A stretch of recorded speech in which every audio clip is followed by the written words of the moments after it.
অনেক রাত হয়ে গেল বের হতে হতে। তাড়াতাড়ি স্টেশনে যাই, তা না হলে ট্রেন মিস করব।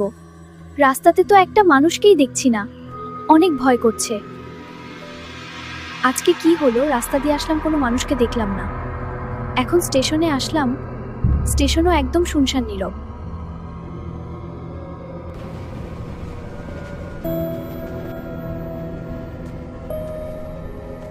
ফোনের মধ্যে নেটওয়ার্ক পাচ্ছে না কেন?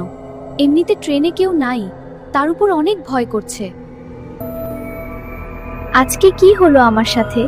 যেখানে যাই সব শুনশান নীরব পরিবেশ। দেখি গিয়ে গাড়ি পাই কিনা।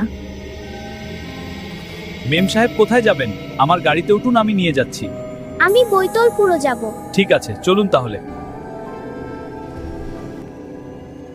এটা তো আমার বাড়ির রাস্তা লাগছে না।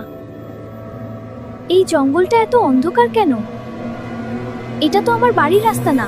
তুমি কোথায় নিয়ে যাচ্ছ আমাকে? আমি সেই দিকে নিয়ে যাচ্ছি, ওই দিকে ছিস। আমাকে রাতে কেউ দেখে না, আর যে দেখা পায় তার শেষ রাত ওইটা হয়।